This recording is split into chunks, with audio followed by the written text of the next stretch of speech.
Los comentarios y opiniones vertidos en el siguiente programa son de exclusiva responsabilidad de sus coproductores e invitados. Programa clasificación O, de opinión. Categoría A, apto para todo público. Otro relato dominical. El momento para pensar en voz alta. Refleja y coloca en la mesa los distintos puntos de vista de los actores y protagonistas de la noticia. La disputa con la realidad. El sentimiento para conectar. Otro relato dominical. Con Orlando Pérez. Bienvenidos. Hola, hola, ¿qué tal? Bienvenidos y bienvenidas a otro relato dominical. Y dadas las circunstancias, este relato va a tener que ser grabado porque efectivamente la semana pasada, con las disculpas del caso, tuvimos varios inconvenientes por la falta de energía eléctrica. Los cortes de energía continúan, las dificultades que todo esto ocasiona precisamente crea dificultades a tareas como esta, la de la transmisión, grabación de programas en distintos medios de comunicación. Pero por otro lado, también las difíciles circunstancias que eso acarrea para la economía del Ecuador. Esperamos todos que esta situación se resuelva para bien de todos, no en particular del gobierno o de una autoridad, sino del país en general, porque las cortes de energía, dadas las características que estas tienen, pues por supuesto generan muchos inconvenientes. Y por supuesto también acentuar la crítica en función de lo que está ocurriendo. El feriado último hubo muchas denuncias de violentos actos de criminalidad, de sicariato.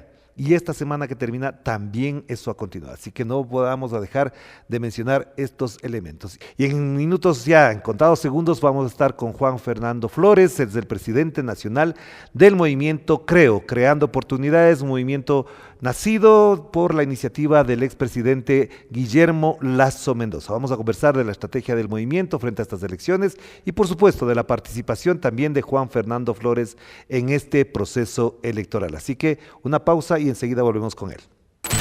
Otro relato dominical. Con Orlando Pérez.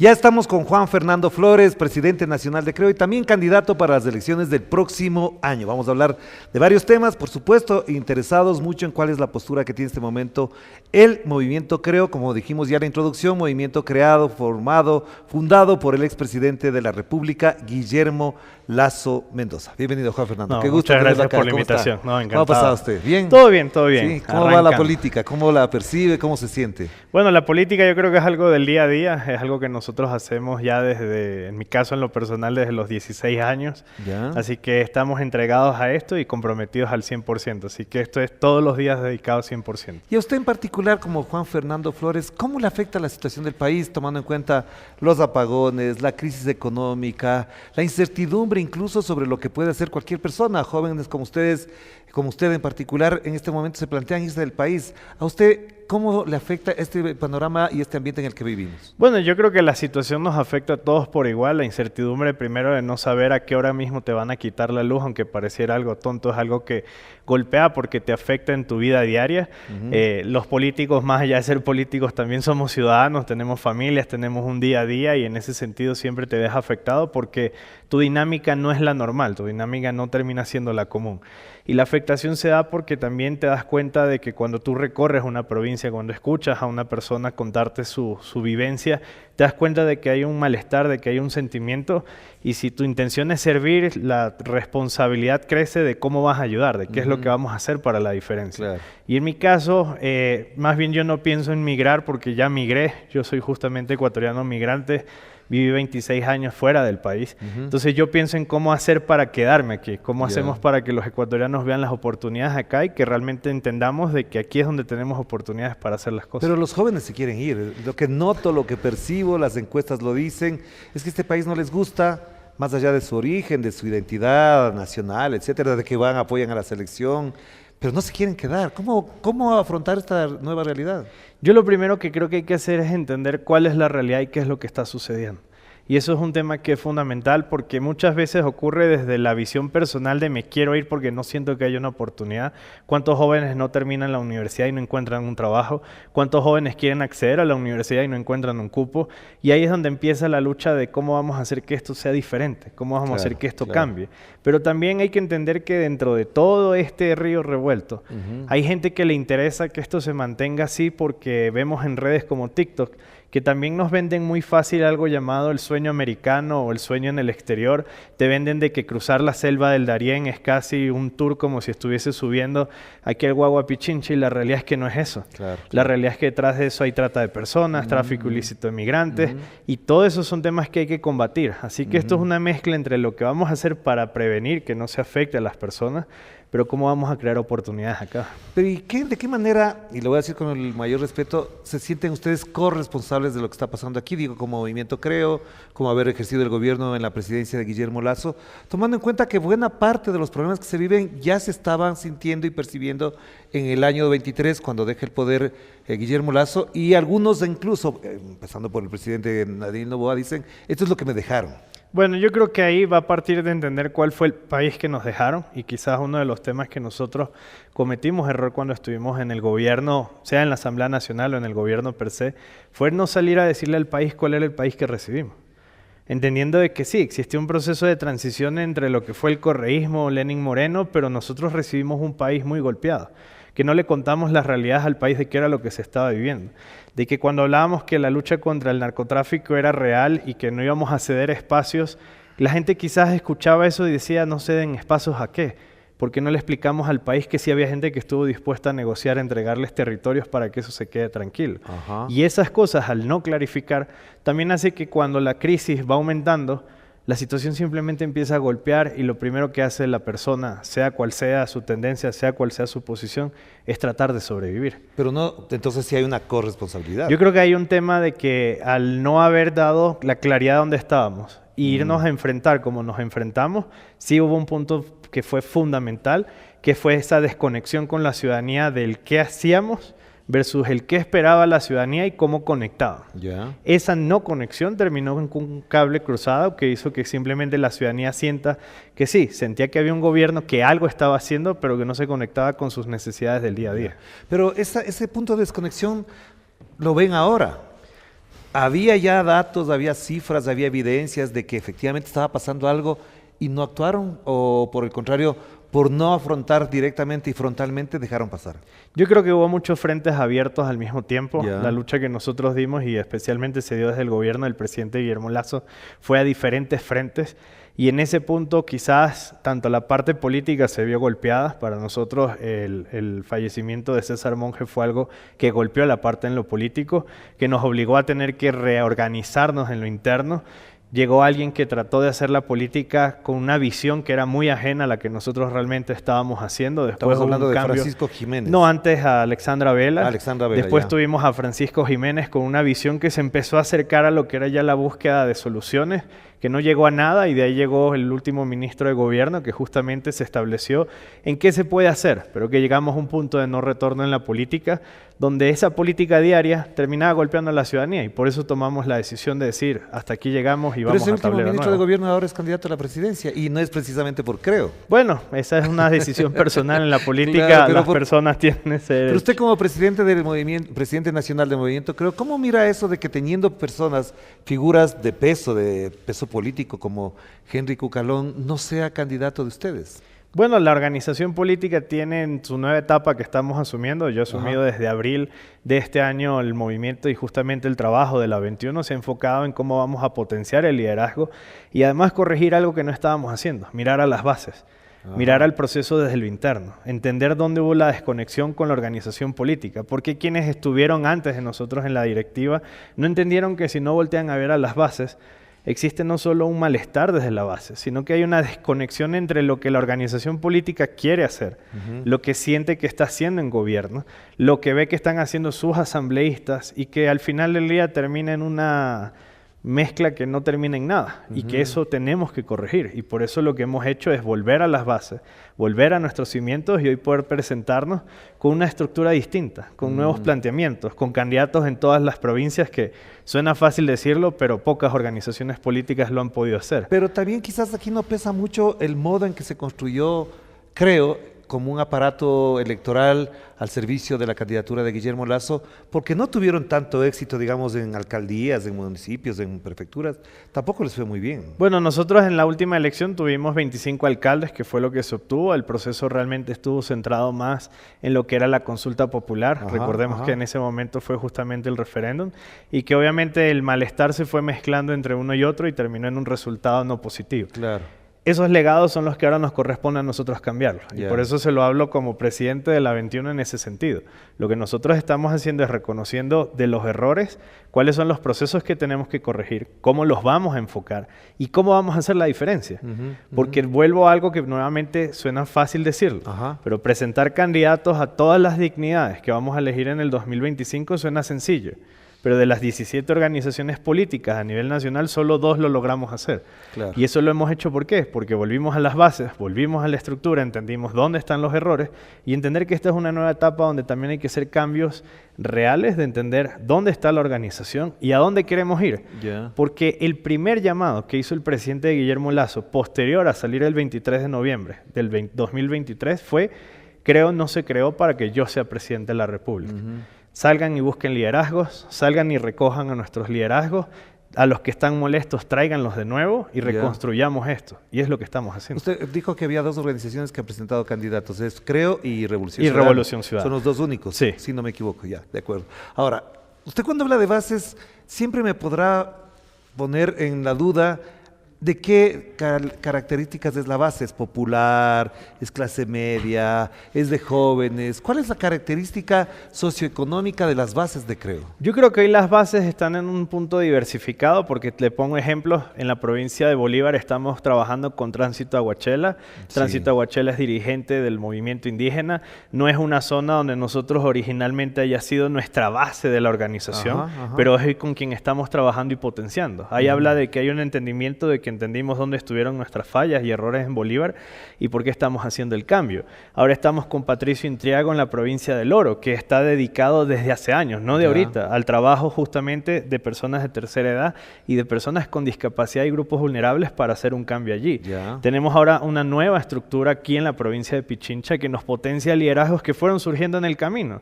Liderazgos que han venido construyéndose y que hoy han llegado a un espacio que pocas organizaciones pueden decir. Como es la candidata a la vicepresidencia. Como Blanca Sacancela. Blanca Sacancela inicia en la organización política, fue candidata a concejal, fue incluso candidata a viceprefecta, fue asambleísta de la provincia y hoy es candidata a la vicepresidencia de la República. Crecer de esa manera en la política, ¿cuántos pueden decirlo? Y ahí es donde las bases tienen que entenderse, que esa es la base, esa es la construcción. Y un punto que para mí es fundamental, los jóvenes. Nosotros hemos logrado hacer un proceso de incorporar jóvenes dentro del proceso, donde el tema no es que el joven venga y me cargue la silla y me la ponga o me pase la taza de café. No, el joven las banderas, tiene que tener un rol fundamental. De los 319 candidatos a la Asamblea Nacional y el Parlamento Andino, 140 son jóvenes entre 18 y 29 años de edad. 7 encabezan listas. Pastaza, Imbabura, Los Ríos, Estados Unidos. Es decir, tenemos jóvenes dispuestos a participar. ¿Y por qué? Porque si no sembramos a futuro como organización, ahí sí nos convertimos en aquellas de maletín que simplemente tienen un candidato que hoy quizás es de una tendencia, pasa algo por debajo de la mesa y tienen después un candidato de otra tendencia. Eso lo vivieron ustedes. Y eso es lo que nosotros no queremos ser. Pero les pasó porque se les fue gente de Creo, se les fue. Pero el que haya decidido irse se va por 3 razones. Porque durante el gobierno sintió que hubo un abandono. Porque siente que la dirigencia que estuvo en la organización política no les dio respuesta. O porque sienten que ya hoy, que es lo que normalmente se decía hace unos meses, Creo estaba muerto. Pero sorpresivamente les estamos demostrando de que cuando hay un trabajo y una convicción de a dónde queremos ir, hoy podemos decir que somos una de las pocas organizaciones en el país que está siendo seria y responsable de presentar candidatos, no de venir simplemente a llenar listas. Entonces, en función de esto que me acaba de caracterizar como movimiento, ¿cuál es la ideología? ¿Por dónde están apuntando? ¿Cuáles son Porque mucha gente dice, no hay que hablar de ideología, etcétera, pero hay una ideología, les guste o no les guste hablar del tema. ¿Cómo se caracterizarían? ¿Como liberales, socialdemócratas, centro-derecha? ¿Cómo se están caracterizando ustedes en función de este nuevo espacio electoral? Yo creo que hay un punto que es fundamental, que fue la experiencia en el gobierno. Ajá. La experiencia en el gobierno demostró que la visión liberal con la que se llegó, es muy fácil quizás en algunos aspectos tratar de hacerlo, pero una dinámica como la que vivimos no es posible ejecutar. O sea, Y eso demuestra que el liberal absoluto no es factible hoy por hoy en el Ecuador. Pega. Y eso nos demuestra a nosotros que tenemos que irnos a un entendimiento de que si no hay responsabilidad en lo social, es decir, ese acercamiento al humano, y no hay una lógica desde lo económico de cómo lo vamos a resolver, porque tampoco es que vamos a brincar ahora al otro extremo, tenemos que ir a un punto medio que nos permita hacer un humanismo liberal que responda a ese sentido social, pero que también tiene que tener una respuesta de dónde va a venir, porque si no simplemente hablamos de que hay que ayudar, y a la hora de poner, ¿de dónde se saca? Pero precisamente ahí está la gran discusión que hay en este momento en el mundo, porque hay unas polarizaciones que digo ni son buenas ni son malas, depende de cómo se las asuma, donde la extrema derecha ha sustentado una serie de tesis que en algún momento fueron defendidas por el propio Guillermo Lasso y que ahora se ve que se revierten. Fox en España, Milei en Argentina, no les va muy bien, que digamos, y quizás no eso les hace pensar que no están bien instalados en esa lógica, en esa corriente. Por eso yo creo que hoy lo que tendremos que hacer como organización, y que además, yo creo que las organizaciones no es que de la noche a la mañana alguien viene y le pone una etiqueta y todos los militantes de la noche a la mañana nos convertimos, no. Ajá. El debate, lo interno, es lo que nos está llevando en la construcción de esto. Ya. Hay un planteamiento de una cumbre ideológica que tiene que tener nuestra organización. Yo estoy asumiendo nada más desde abril, es decir, tenemos pocos meses, pero dentro del proceso tenemos que entender que si no vamos a un sentido de justamente esa visión de centro-derecha, por así decirlo, para ponerlo dentro de una línea, no vamos a poder no solo encaminarnos a la lógica real de lo que se puede hacer, sino que no lo vamos a poder ejecutar. Porque cuando se llega con propuestas de que se quiere cambiar el mundo, pero no hay la economía para sostenerlo, ¿cómo lo hacemos? Claro. Cuando se habla de que tenemos que tener programas sociales reales, que tienen que ir más allá de los gobiernos. La desnutrición crónica infantil es algo que tiene que superar los temas ideológicos, o quien se siente en la silla tiene que tener un sustento económico. Así es. Esos temas son los que hoy nos mueven. Y ahí hay un aprendizaje que el propio presidente Guillermo Lasso, después del producto de haber sido presidente de la República, también nos ha llevado a la reflexión, y por eso estamos hoy más en esta visión de humanismo liberal, de realmente ir hacia lo social, pero con un contenido de responsabilidad en lo dice económico. Que fue un aprendizaje en el ejercicio del poder, porque se dieron cuenta que con eso perdieron apoyo, apego a la sociedad, empatía con la gente. Pudo haber un punto de desconexión en ese sentido. Y ese punto crítico fue la consulta. Yo creo que la consulta es la medición. Ahí el punto sería entender por qué en la medición electoral antes que ocurrió. Y eso es un proceso que sí estamos en debate, sí estamos en discusión. Para ese momento yo estaba en la Asamblea Nacional, no estaba en el gobierno. Pero puedo decir que desde la Asamblea Nacional había una visión de cómo estaba ejecutándose la política. Pero va a depender mucho de quién ejecuta esa política. Recordemos, y a veces es bueno recordarle a los ecuatorianos, que en ese instante posterior a la vacunación hubo varios planteamientos. Hasta el planteamiento de vámonos a la muerte cruzada, arranquemos, volvamos y controlamos todo. Pero al final del día eso no era muy cercano a lo que nosotros compartíamos o apoyábamos. Porque al final el ejercicio del poder no puede ser solo llegar para perecer en él. Porque al final eso es contra lo que hemos luchado estos años. Pero, Juan Fernando, ¿cómo ese aprendizaje, por ejemplo, les pone a pensar y a reflexionar alrededor del rol efectivo que tuvo Guillermo Lasso dentro del gobierno? ¿Fue lo suficientemente capaz para ejercer el poder? ¿Cuáles fueron las fallas que cometió él en el sentido de que llegaron con un proyecto, con una propuesta y comenzaron a hacer otra? Es decir, buena parte de la crítica que se le hace ahora a Noboa y se le hace a Guillermo Lasso y por supuesto a Moreno en su momento, es que llegan con una propuesta y hacen otra. Llegó, por ejemplo, para vender el avión, no lo vendieron. Que el Cenecid y las becas, no lo cumplieron. Entonces, ¿cómo entender que esas fallas explican lo que está usted diciendo como aprendizaje? Yo creo que hay aprendizajes que tienen que ir hacia lo que es real en la posibilidad. Y voy a poner ejemplos ya que estamos comparando gobiernos, creo que a veces es la mejor manera. Se habla de que el presidente Guillermo Lasso no logró hacer un gran trabajo. Pero yo voy ahora a contradecirlo, no desde mi visión, desde los hechos. Durante los 900 días que se estuvo, se lograron hacer reconstrucción y construcción de escuelas que no estaban listas en otros gobiernos. que durante los mismos periodos, si comparamos con el correísmo, si comparamos con el morenismo, no lograron hacer ni siquiera una. Nosotros logramos entregar. Se hizo un proceso completo real de hacer compras, por ejemplo, para dejar la entrega de ambulancias, que al menos eso yo debo ser responsable. Agradezco que el gobierno actual haya tomado la decisión de continuar esos programas y entregarlos. Ojalá hubiese pasado lo mismo en la electricidad y capaz no estaríamos en estos temas. Pero la entrega de ambulancias, la entrega de viviendas, fueron proyectos que iniciaron en el gobierno del presidente Guillermo Lasso y que hoy se concretaron. Que si no hubiese habido la muerte cruzada, éramos nosotros los que estaríamos entregando. Así es. Entonces, aquí lo que hay que entender es qué se puede ejecutar, qué se puede hacer, pero también dónde estuvo la piedra de tranca en todo este juego. ¿Cuál fue? La política con la Asamblea Nacional. La Asamblea Nacional inició bajo una lógica, sí, nosotros llegamos el primer día con un planteamiento, el planteamiento era el acuerdo inicial con la Revolución Ciudadana y el Partido Social Cristiano, pero producto de las conversaciones que se llevaron, y lo digo porque estuve ahí, no me lo contaron, entendimos que la búsqueda que ellos tenían no era la misma que nosotros. Porque sí, llegar a acuerdos legislativos, leyes en común, procesos en general, eso hay que hacerlo. Es lo normal, si no conversamos y no nos entendemos no vamos a salir adelante como Ecuador. Pero la impunidad no.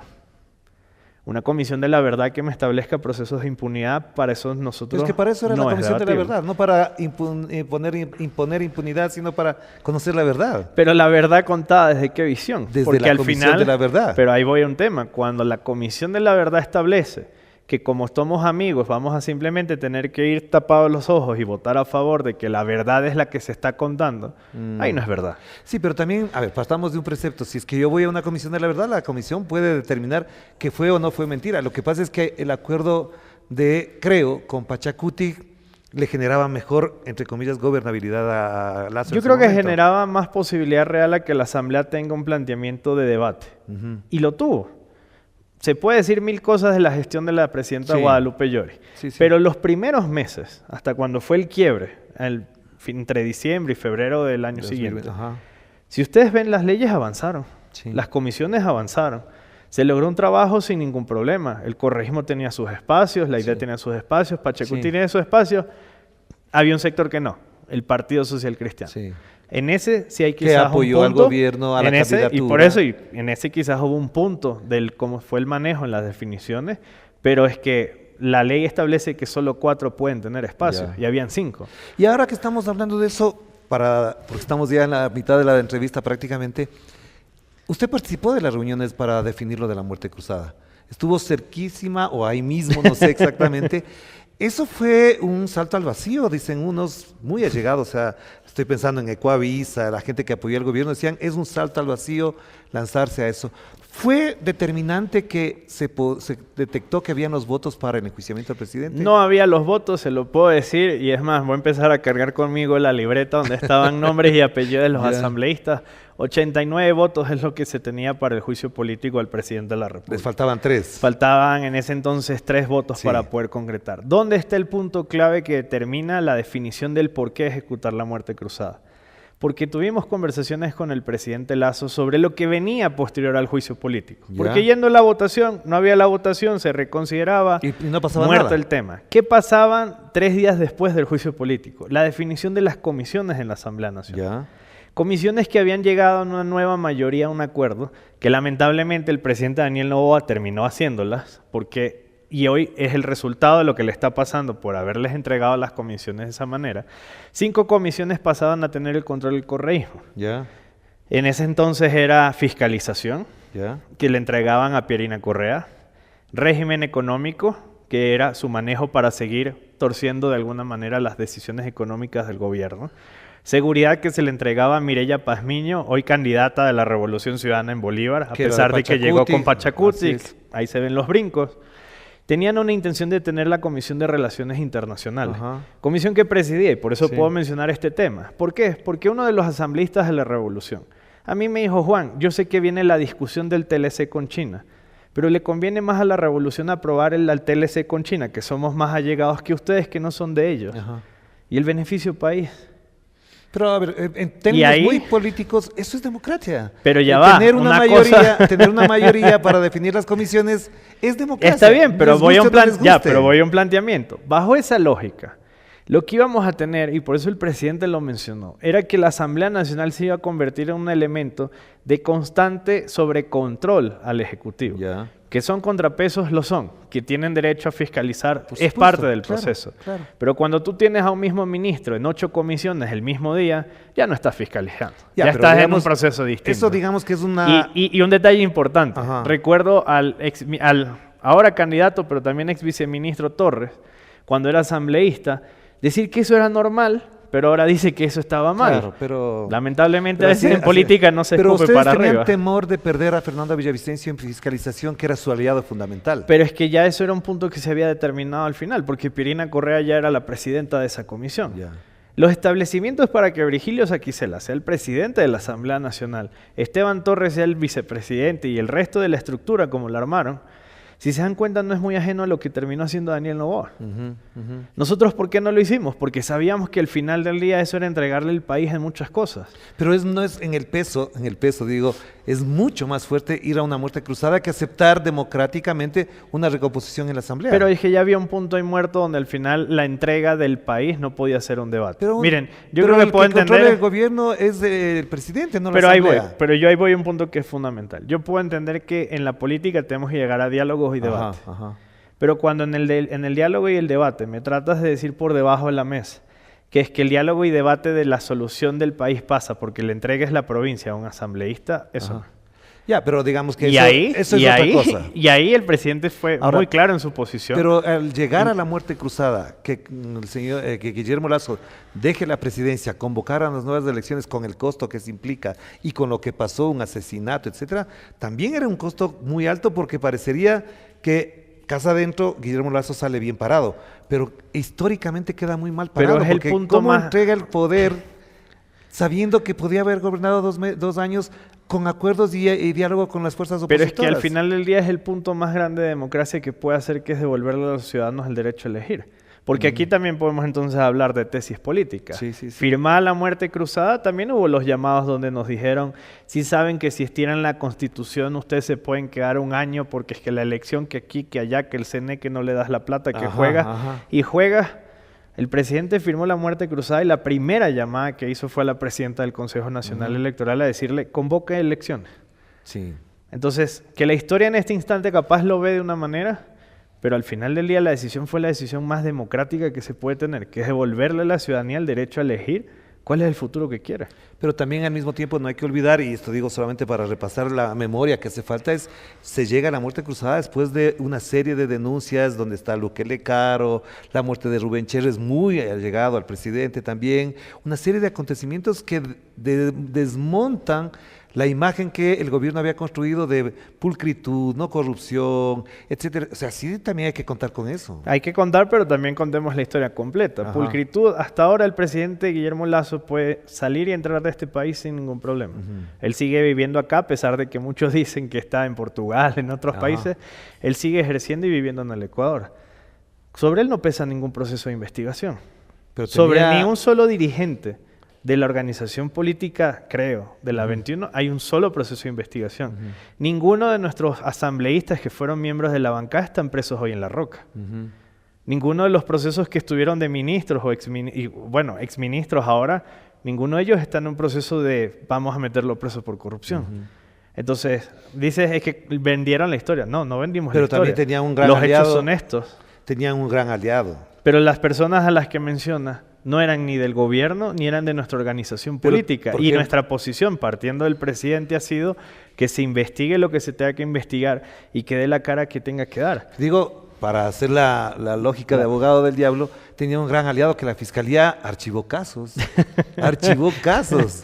Que si hubiese sido otra organización no lo habría hecho. No, yo creo que ahí la fiscal ha ejercido en su labor y su responsabilidad. Decir que nosotros hemos hecho los que hagan, no se hace. Porque al final del día, aquí la visión del presidente de la República siempre ha sido la democracia, de que no haya una visión de vamos a cooptar los poderes como a otros les ha gustado. Y creo que eso es al final lo que nos une y el por qué estamos sentados, él desde su visión, yo desde mi visión y compartimos el seguir trabajando juntos. Ya, entonces pasemos a la otra parte. Si toda esa trayectoria que se vivió con todo lo que estamos conversando, que podría abundarse más, pero no estamos para eso, ¿qué elementos les dan a ustedes a pensar que estas próximas elecciones pueden ser un respaldo o espaldarazo a lo que hizo Guillermo Lasso, o por el contrario puede ser la ratificación de que ya no van a seguir en la misma lógica y en el mismo espíritu de triunfo que tuvieron en su momento en el año 2021, por ejemplo? Yo creo que no es un espíritu de triunfo. En la política se muere en el instante que se deja de hacer política. Al menos en lo personal, yo hago política de los 16 años.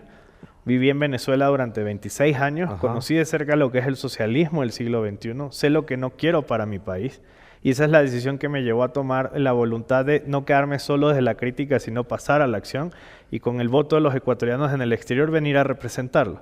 Y hoy buscar el voto de los ecuatorianos a nivel nacional para representarlos. ¿Por qué? Porque quiero hacer esa diferencia que sí se puede hacer en la política. A nosotros nos decían que en la Asamblea Nacional con 12 legisladores no íbamos a poder hacer nada, que con la bancada que logramos constituir no íbamos a poder avanzar, que el gobierno con su golpe que tenía hacia la ciudadanía no iba a lograr consensos. Pero al final del día, en la consulta popular que votamos hace poco, del presidente Daniel Noboa, la primera pregunta, que es la que realmente le da el condumio a que las Fuerzas Armadas puedan trabajar con la Policía Nacional en la lucha contra la inseguridad, nace en noviembre del 2022, cuando el presidente Lasso entrega un proceso de reforma a la Asamblea Nacional, y después de un debate y un diálogo y un consenso de todas las bancadas, con las posiciones que todos tengamos, lo logramos.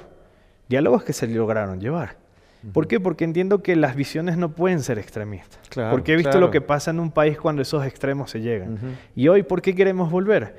Porque en la política, si no ejercemos justamente la acción política, hace que malos personajes sean los que se sienten en la silla.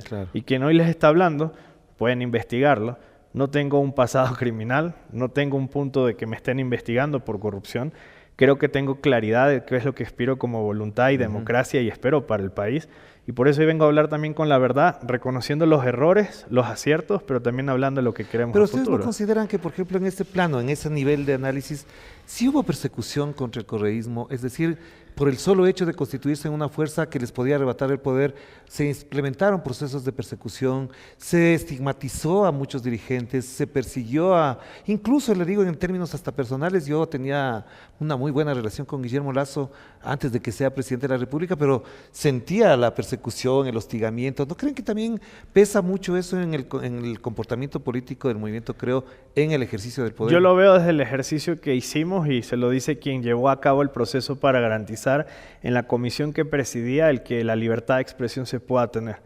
La razón por la que yo salí a luchar en política cuando tenía 16 años es porque cerraron un canal de comunicación en el país donde vivía. La primera acción que le pedí al presidente que me permita ser sentado en la Asamblea Nacional es que la reforma a la ley Mordaza permita la libertad de expresión y lo llevamos. Entonces, yo se lo puedo decir desde la experiencia que llevo. Nosotros no perseguimos, nosotros dimos libertad. Y tuvimos tanta libertad que incluso esa ley llegó a un proceso donde al final llegó al Pleno de la Asamblea Nacional con una visión completamente distinta. Pero había unos privilegios. Pero persecución desde ese lado pero había no unos podría privilegios haber porque privilegios en para qué sentido? ciertos medios de comunicación, con la pauta publicitaria, con la concesión de entrevistas. Y le voy a decir clarísimo, porque además de esto no hay... O sea, un señor Carlos Vera era el privilegiado del gobierno del señor Guillermo Lasso. Siempre, siempre. Y ahora es con Noboa. Es decir, siempre hubo... no persecución en el estilo en que está planteándose, sino en el modo en que se jugaba con la prensa, es decir, para unos privilegios, para unos concesiones de entrevistas y para otros prácticamente marginación. Yo creo que ahí tendríamos que hacer revisión de que uno de los temas que quizás fallamos fue la comunicación. Y si eso es parte de los procesos donde nos equivocamos, es lo que tenemos que corregir. Claro. Y por eso, se lo digo nuevamente desde el espacio en el que hoy estoy acá. Ya. Estamos acá. Sí, espacios que nos inviten, vamos. ¿Por qué? Porque esa es la forma de ejercer. No, y además te agradezco que venga, porque cuántas veces hemos invitado a mucha gente de Creo, lo invitábamos a esta radio, a estos espacios, a mis programas también y no llegaban. Pero, por eso esto es una nueva etapa y la construcción es lo que queremos hacer. Ahora, lo que le decía es que en función de esto también hay un elemento que es decidor. ¿De qué manera van a hacer política en función de lo que usted nos decía al principio a ciertos sectores y demás, sin hacerle oposición al gobierno de Daniel Noboa? ¿O sí le van a hacer? ¿Y por qué no le haríamos oposición si como ciudadanos tenemos derecho? No les escucho, a Guillermo Lasso no le he oído hablar mal de Daniel Noboa porque apoyaron la candidatura. Pero vamos a un planteamiento, entonces partamos de ahí. Ajá. Cuando ocurrió la denuncia sobre la exministra Robo y lo que está pasando en estos momentos de que el ministro de Gobierno sigue buscando los votos en la Asamblea Nacional para que el juicio no baje al Pleno de la Asamblea y la ministra se quede en silencio, la primera persona que lo denunció es quien está aquí junto a Ana Belén Cordero. ¿Por qué? Porque sabemos gobierno es lo que están queriendo hacer en la Asamblea. ¿Qué? Que están queriendo hacer que el juicio se quede en la Comisión de Fiscalización, Ya. que la exministra no participe y no hable, porque ¿cuál es el temor que tienen que el país se entere? De que el gobierno sí sabía la crisis. Y además, doy un punto adicional. Ajá. El gobierno dice, es que este es el país que nos entregaron y nunca nos dijeron. Eso es falso.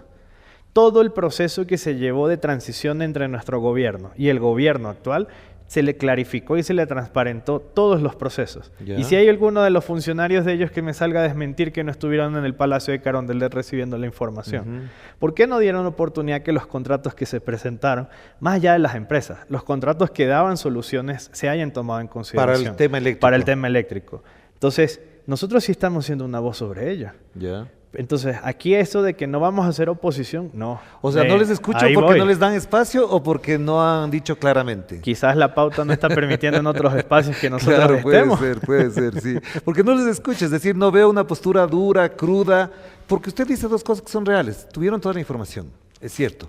Y el proceso de transición estuvo a vista de ellos, de los actuales Además, gobernantes. se habla de que no hubo, sí hubo transición. Claro. Es claro. más, era consejero de gobierno de la presidencia de la República. Sé muy bien los ministros que hoy son ministros que pasaron al frente de las oficinas a las reuniones donde se les explicó todos los procesos.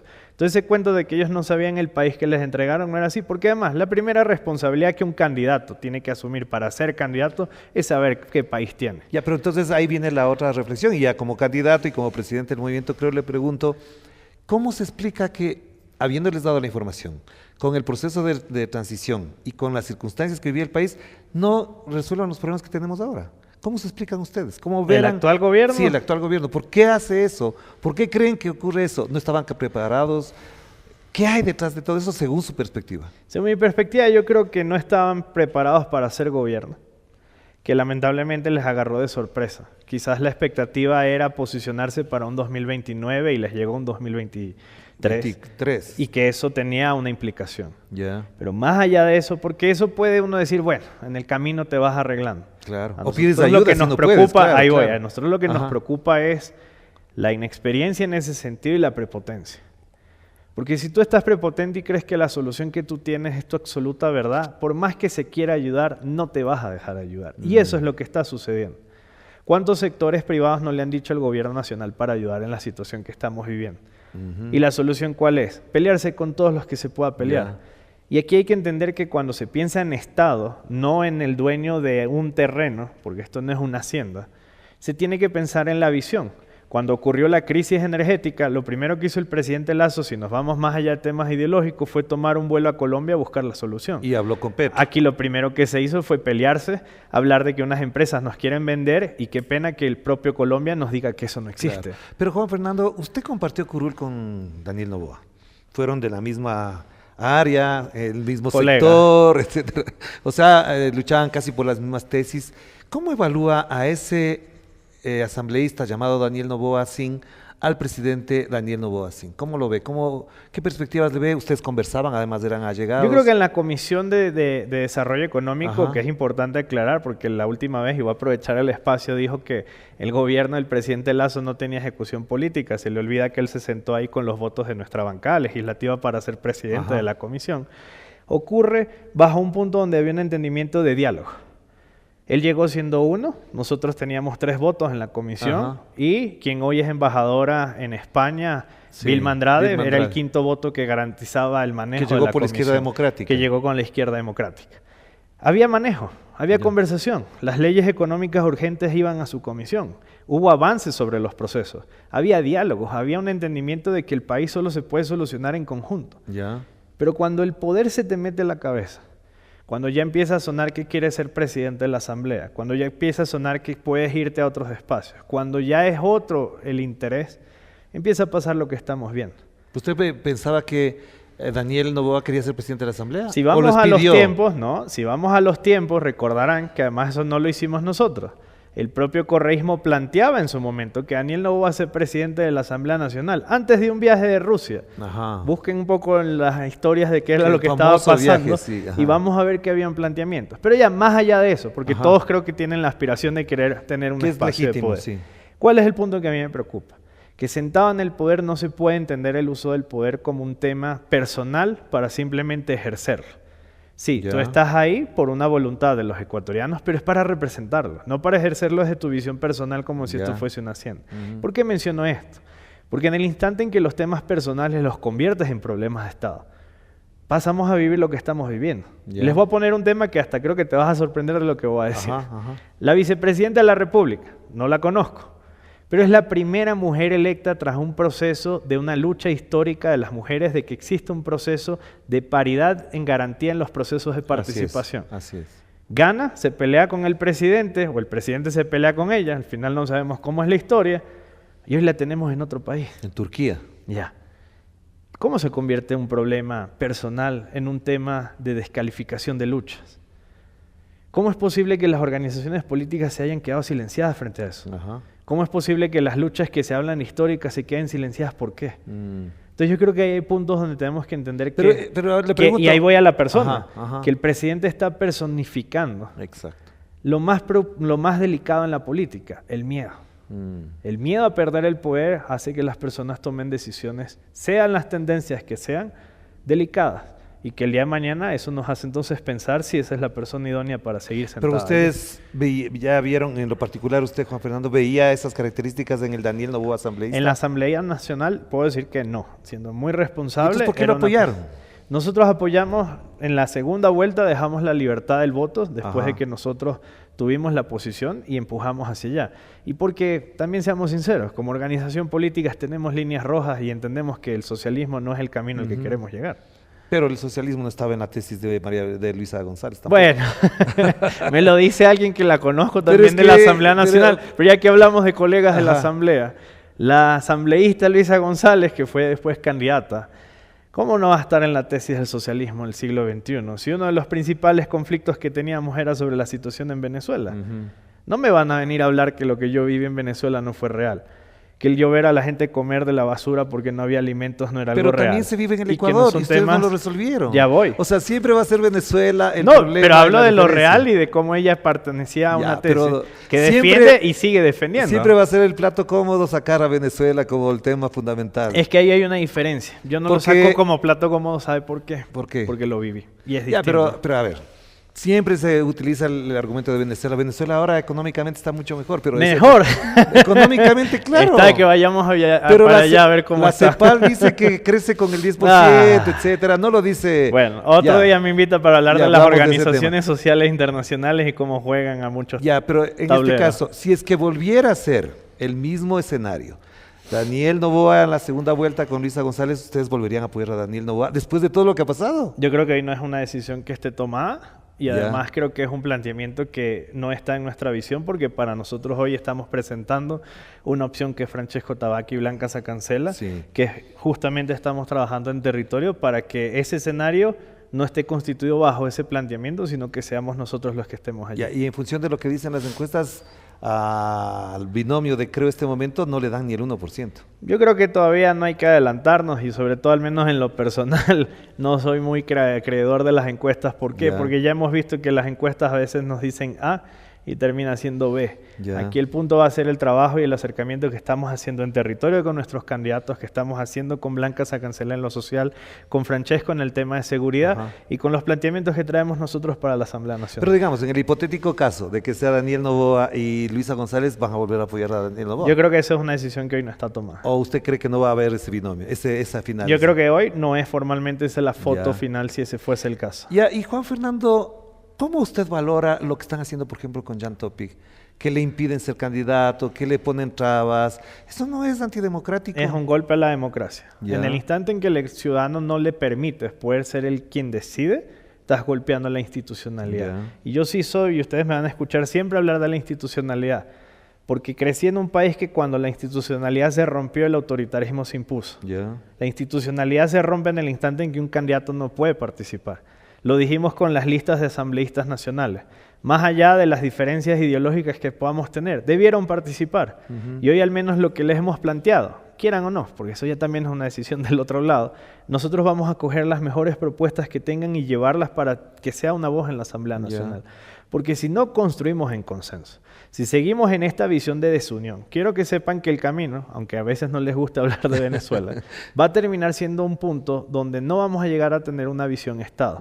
Y donde ahí sí, el autoritarismo, sea de derecha o sea de izquierda, es el que se le abren las puertas. Y tenemos que cerrar porque me están anunciando que se va a ir la luz, así que sí tengo dos preguntas muy puntuales y ojalá las respuestas también sean puntuales. ¿Cuál va a ser el rol de Guillermo Lasso en esta campaña? ¿Hasta dónde su rol, su presencia, su autoridad dentro del movimiento y su postura frente al país va a tener incidencia en la campaña electoral? Guillermo Lasso es nuestro líder fundador y además es quien nos ha pedido que hagamos este proceso de construcción de nueva etapa en la organización política y es una visión de mentor para poder entender entre aciertos y desaciertos, después una experiencia de haber estado en gobierno, cómo hacer las cosas mejor y poder presentarnos diciéndole a la gente esto es lo que podemos ahora hacer, entendiendo que esto es cómo funciona.